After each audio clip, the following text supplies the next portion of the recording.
Misi mereka yang menerima Roh Kudus. Yesaya pasal 61 ayat 1-11.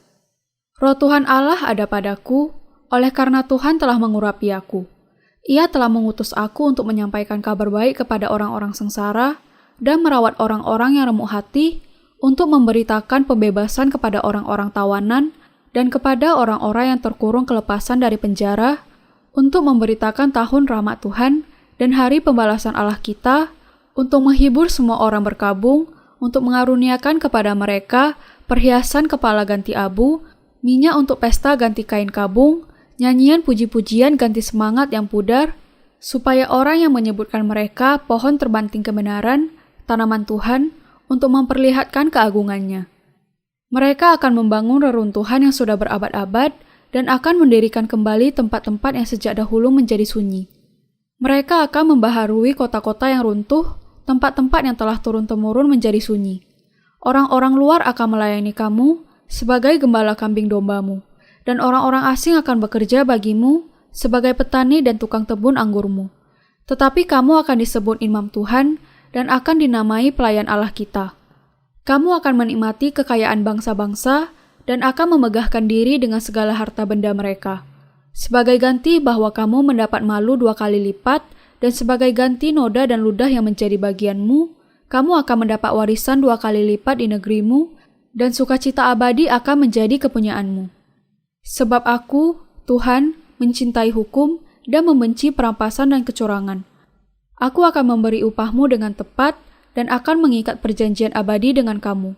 Keturunanmu akan terkenal di antara bangsa-bangsa, dan anak cucumu di tengah-tengah suku-suku bangsa, sehingga semua orang yang melihat mereka akan mengakui bahwa mereka adalah keturunan yang diberkati Tuhan.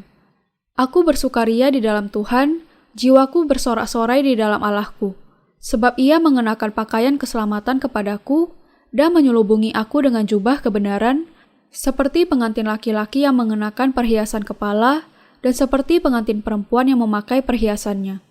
Sebab seperti bumi memancarkan tumbuh-tumbuhan dan seperti kebun menumbuhkan benih yang ditaburkan, demikianlah Tuhan Allah akan menumbuhkan kebenaran dan puji-pujian di depan semua bangsa-bangsa. Apakah misi mereka yang menerima Roh Kudus? Mengabarkan Injil air dan Roh ke seluruh dunia. Apa yang harus dilakukan oleh seseorang yang telah menerima Roh Kudus? Ia harus mengabarkan Injil air dan Roh kepada semua orang. Allah mempercayakan Injil kelahiran kembali yang indah dari air dan Roh kepada mereka yang telah menerima berdiamnya Roh Kudus. Mereka yang telah diampuni dosanya di hadapan Allah menerima Roh Kudus. Lalu mengapa menurut Anda Allah memberikan Roh Kudus kepada mereka? Untuk memberikan kepada mereka jaminan terakhir bahwa Ia menjadikan mereka sebagai anak-anaknya. Ia memberikan Roh Kudus kepada mereka. Ia juga mengharapkan agar mereka menang atas iblis. Ia membuat mereka yang telah diampuni dosanya dan yang menerima berdiamnya Roh Kudus melakukan hal-hal ini. Ia membuat mereka memberitakan kabar baik kepada orang sengsara. Apakah kabar baik untuk orang-orang sengsara? Injil air dan Roh. Allah memerintahkan kepada mereka yang telah menerima berdiamnya Roh Kudus untuk mengabarkan Injil yang indah itu kepada orang-orang sengsara.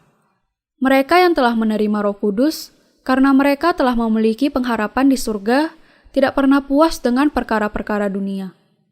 Allah memberikan Injil air dan Roh kepada orang-orang sengsara dan memberikan pengampunan dosa kepada mereka.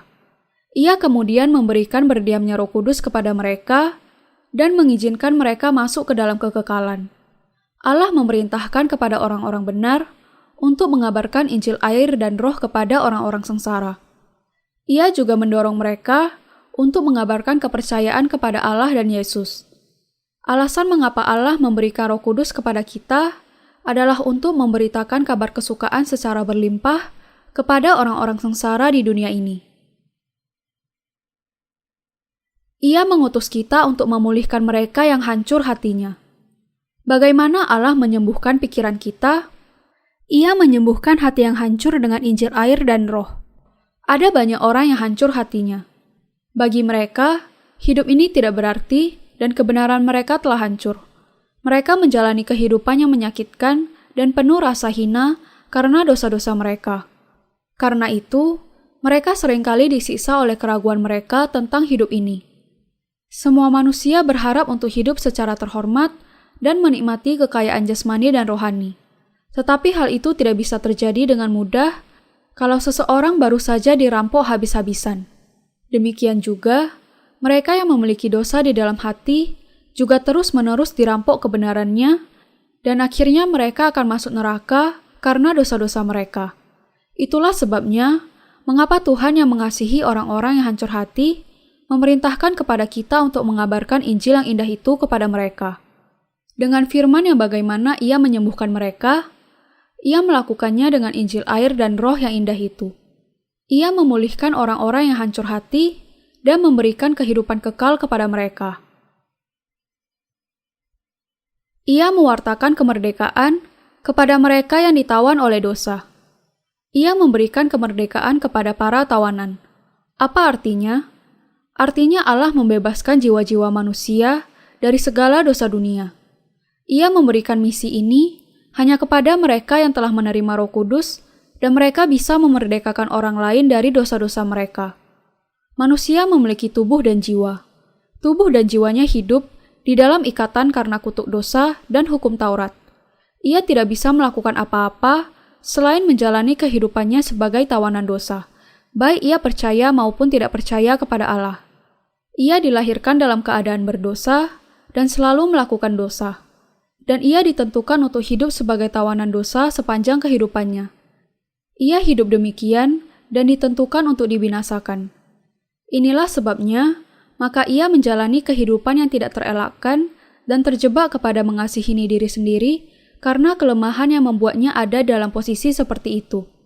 Allah mengutus Roh Kudus kepada mereka yang tidak bisa tidak berbuat dosa dan ditentukan untuk mati supaya mereka dapat mengabarkan Injil yang indah itu kepada mereka yang ada di dalam dosa dan memberikan kemerdekaan dari segala dosa kepada para tawanan dosa.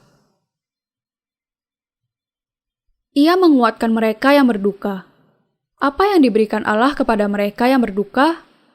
Ia memberikan Injil pengampunan dosa, dan dengan itu menguatkan mereka yang berduka.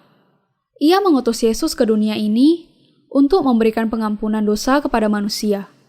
Dan untuk menanggung dosa itu, ia harus dibaptiskan oleh Yohanes dan mati di kayu salib. Demikianlah Allah menyucikan kita dari segala dosa kita.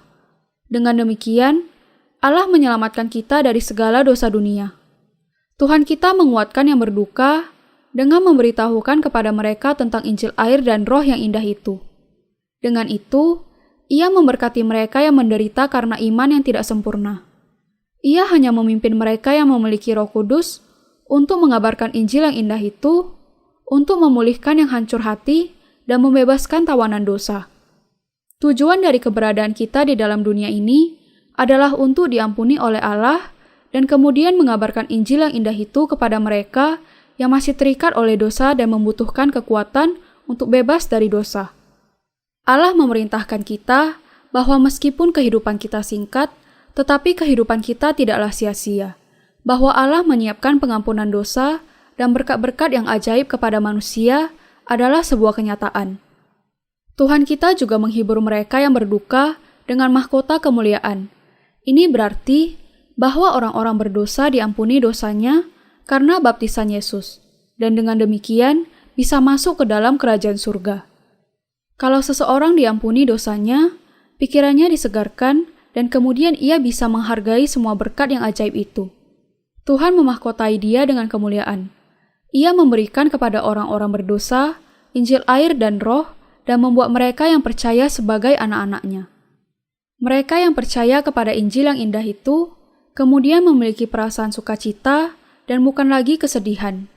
Sama seperti semua manusia, lahir dan mati dengan tangisan, kebahagiaan bersifat sementara, dan pikiran manusia dipenuhi dengan kesedihan.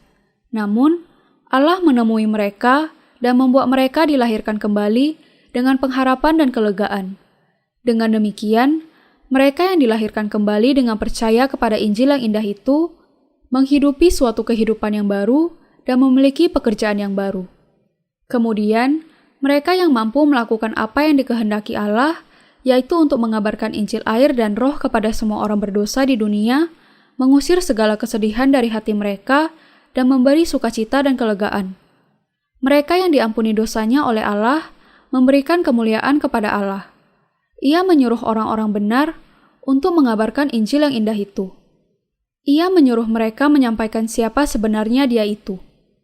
Injil apa yang telah diberikannya, dan betapa mulianya kerajaan surga yang telah disiapkan untuk kita. Kita bisa melihat kemuliaan Allah di dalam diri mereka yang telah diampuni dosa olehnya. Mereka yang berduka di dalam hidup mereka, sebelum mereka dipenuhi Roh Kudus, sekarang justru penuh dengan sukacita. Mereka yang semula terikat dosa, sekarang menikmati kelegaan kemerdekaan, dan mereka yang semula hidupnya sia-sia menjadi sangat berarti. Mereka semua memancarkan kemuliaan Allah. Allah menyebut orang-orang benar sebagai orang-orang yang akan membangun kembali reruntuhan, yang membangun kembali yang sudah musnah, dan menanami kembali yang sudah tandus. Sebenarnya, Injil air dan roh yang indah itu adalah Injil yang diberitakan oleh para rasul di masa gereja mula-mula. Yesus diutus ke dalam dunia sekitar 2000 tahun yang lalu. Injil air dan roh yang indah itu telah dikotbahkan di dunia ini sampai sekitar tahun 300 Masehi. Injil yang diberitakan oleh orang-orang benar zaman ini adalah sama-sama Injil Roh Kudus yang diberitakan oleh para rasul di masa itu. Namun, di abad yang keempat, Kekaisaran Romawi menjadikan kekristenan sebagai agama negara dan memberikan kebebasan kepada warganya untuk menganutnya. Injil baptisan Yesus mulai memudar dan bahkan sedikit demi sedikit mulai hilang. Dan setelah itu, pada saat kekristenan menjadi agama yang mantap dan semakin berkembang, tidak ada lagi orang-orang yang mengabarkan Injil yang sejati. Mengapa iman dari mereka yang sebelumnya percaya dan mengabarkan kekristenan sejati dan Injil yang benar berubah? Setelah kekristenan menjadi agama negara di Kekaisaran Romawi, orang-orang Kristen dibebaskan dari banyak kewajiban dan menikmati hak yang sama seperti warga Romawi yang lain. Orang-orang Kristen bisa menikah dengan para bangsawan Romawi dan bahkan masuk ke dalam jajaran pemerintahan. Karena hak istimewa ini, iman mereka berubah. Dari iman akan kebangkitan menjadi hanya sekedar agama biasa. Sejak itulah, Injil air dan roh yang indah itu lenyap dan suatu bentuk baru dari kekristenan sekuler mulai berkembang. Allah memerintahkan kita, orang-orang Kristen zaman akhir yang hidup menjelang hari kedatangannya, untuk mengabarkan Injil air dan roh yang indah itu yang telah menjadi puing-puing selama ratusan tahun dan menyelamatkan manusia dari dosa-dosa mereka. Ia akan memulihkan Injil air dan roh yang indah itu yang diberitakan di masa para rasul. Injil di masa para rasul adalah Injil yang indah tentang baptisan Yesus dan darahnya di kayu salib. Ia memanggil kita, orang-orang yang akan membangun kembali reruntuhan kota. Ia membuat kita mendengar dan percaya kepada Injil air dan roh dan menjadikan kita pekerja di kebun anggurnya. Allah memberikan kepada kita misi yang sama seperti yang diberikannya kepada para rasul. Ia membuat Anda dan saya memberitakan Injil yang benar tentang air dan roh. Roh Tuhan Allah ada padaku, oleh karena Tuhan telah mengurapi aku. Ia telah mengutus aku untuk menyampaikan kabar baik kepada orang-orang sengsara. Allah membuat mereka yang telah menerima Roh Kudus mengabarkan Injil dan memberikan kepada kita Roh Kudus. Allah memahkotai kita dengan bunga, membuang semua kesedihan, dan memakaikan jubah pujian dengan memberikan kelegaan dan sukacita kepada kita. Mereka yang memiliki Roh Kudus di dalam hati mereka menaburkan benih Injil yang indah itu kepada orang lain yang menerima Dia. Kemudian, mereka juga akan menerima Injil yang diberikan Allah, diampuni, dan akhirnya menerima Roh Kudus. Kita sudah menjadi pekerja Allah. Anda dan saya diberkati dengan kemuliaan kerajaan surga. Tetapi Allah membutakan mereka yang tidak memiliki Roh Kudus, sehingga mereka tidak bisa melihat atau mengerti Injil yang indah itu. Mungkin mereka bisa membawa orang lain menjadi percaya kepada Yesus secara nominal, tetapi mereka tidak akan pernah membuat orang lain menerima Roh Kudus. Allah sudah melakukan hal-hal ini melalui mereka yang memiliki Roh Kudus. Ia membuat mereka mengabarkan berita indah itu kepada orang-orang sengsara dan memulihkan yang hancur hatinya dengan Injil air dan roh. Ia juga memberikan kemerdekaan sejati dan keselamatan kepada mereka yang ditawan oleh dosa dan menguatkan mereka yang berduka dengan Injil air dan Roh yang indah itu. Ia membebaskan mereka yang ditawan oleh dosa karena kelemahan mereka, memberikan sukacita dan pengharapan, dan kemudian naik ke surga. Untuk itu, Roh Kudus yang berdiam di dalam kita membuat kita mengabarkan Injil air dan Roh kepada semua manusia. Yesus Kristus menyuruh mereka yang telah diampuni dosanya dan memiliki Roh Kudus untuk menyelamatkan orang-orang berdosa dari dosa mereka. Tuhan memberi kuasa kepada mereka yang didiami Roh Kudus untuk melakukan pekerjaannya. Kita adalah pekerjanya, orang-orang yang dipilih sebagai pekerja di kebun anggurnya gereja Allah. Kita adalah hamba-hambanya. Allah sudah memberikan berkat yang ajaib ini kepada kita. Kita menyadari kelemahan kita kalau kita melihat ke dalam diri kita. Tetapi karena Allah bekerja bersama kita percaya kepadanya dan menjadi hamba-hambanya dengan iman. Kita percaya Allah akan melakukan banyak pekerjaan besar melalui kita dan meluaskan kerajaan-Nya atas kita. Allah memutuskan untuk membangun kembali yang sudah musnah dengan Injil di kota yang telah menjadi puing-puing. Ia berjanji bahwa Ia akan menanami kembali yang sudah tandus dan membangun kembali kota yang telah musnah. Saya percaya bahwa akan ada kebangkitan rohani karena Injil di dunia ini sekali lagi. Tetapi hal itu bukanlah semata kehendak saya. Saya yakin akan hal itu karena Allah mengatakannya. Tuhan membuat mereka yang memiliki Roh Kudus mengabarkan Injil yang indah itu ke seluruh dunia. Ia mengutus anaknya ke dalam dunia ini dan menggenapi Injil. Dan saya percaya Ia akan menggenapi kehendaknya dan akan memakai lagi kita yang memiliki Roh Kudus. Mereka yang percaya kepada Injil yang indah itu akan melihat kemuliaan Allah. Haleluya!